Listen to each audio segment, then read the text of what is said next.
अल्लाह ने जो हुक्म दिया है, नमाज, रोज़ा, सच्चाई, नेकी, उन्हीं मानना और बुराइयों से बचना, यही अल्लाह की इताअत है। हदीस शरीफ में आया है कि अर्श-ए इलाही के पाए पर तहरीर है, लिखा हुआ है कि जो मेरी बात मानेगा मैं उसकी बात मानूंगा, जो मुझसे मोहब्बत करेगा मैं उसे अपने महबूब बनाऊंगा, मैं उसे अपना महबूब बनाऊंगा, जो मुझसे मांगेगा मैं उसे अता करूंगा, और जो बख्शिश की तलब करेगा मैं उसे बख्श दूंगा। ऐ मेरे नबी सल्लल्लाहु अलैहि वसल्लम की रोशनी में हर समझदार और अक्लमंद के लिए जरूरी है कि वो खौफ और भरपूर खुलूस के साथ, दिल की सच्चाई से, ईमानदारी से, बिना दिखावे के साफ दिल से किया गया काम खुलूस होता है, अल्लाह ताला की इबादत करते रहे और अल्लाह के फैसले पर राजी रहे, उसकी हुई मुसीबत, उसकी दी हुई मुसीबतों पर सब्र करें, उसकी दी हुई मुसीबतों पर सब्र करें, उसकी नेमतों पर शुक्र करते हुए कम या ज्यादा पर राजी हो जाए। अल्लाह ताला फरमाता है, जो मेरे फैसले को मान ले राजी राजी रहे, जो मुसीबत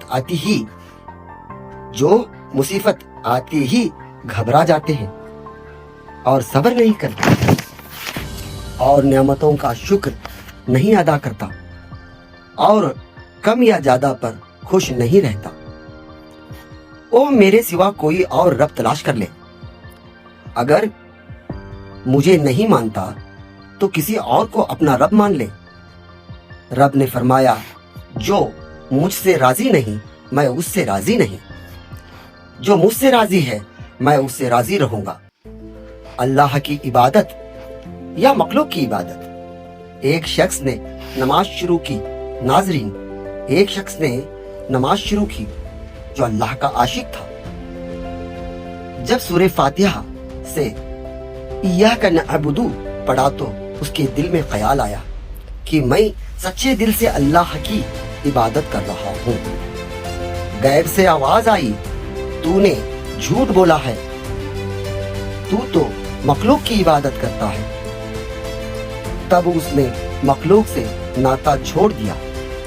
नाजरीन, मखलूक से नाता छोड़ दिया, अल्लाह से मोहब्बत करने लगा और फिर दोबारा नमाज फिर से पढ़ना शुरू की। जब फिर उसी आयत तक पहुंचा तो वही बात दिल में आई, वही दिल में महसूस हुआ। फिर आवाज आई अल्लाह ताला के दरबार से, तू अपने माल की इबादत करता है। उसने सारा माल राह खुदा में खर्च कर दिया और अल्लाह की नसीहत पर खुश होकर आगे बढ़ा और फिर उसने नमाज की नीयत की, फिर कोशिश को नहीं छोड़ा। जब उसी आयत पर पहुंचा तो फिर ख्याल आया कि मैं हकीकत में अल्लाह की इबादत करने वाला हूँ। आवाज आई फिर से, रब ने कहा, तुम झूठे हो, तुम अपने कपड़ों की इबादत करते हो। उस वक्त उस अल्लाह के बंदे ने बदन के कपड़ों के अलावा सब कपड़े अल्लाह के रास्ते में लुटा दिया। अब जो नमाज में उस आयत तक पहुंचा तो आवाज आई कि अब तुम अपने इरादे में सच्चे हो गए हो। इस तरह रब की मोहब्बत को हासिल किया। नाजरीन, अगर मेरी ये बात तुम्हारे दिल तक पहुंची है तो सब्सक्राइब करें और लाइक कर हमारी हिम्मत बढ़ाएं। अस्सलामु अलैकुम रहमतुल्लाहि व बरकातहू।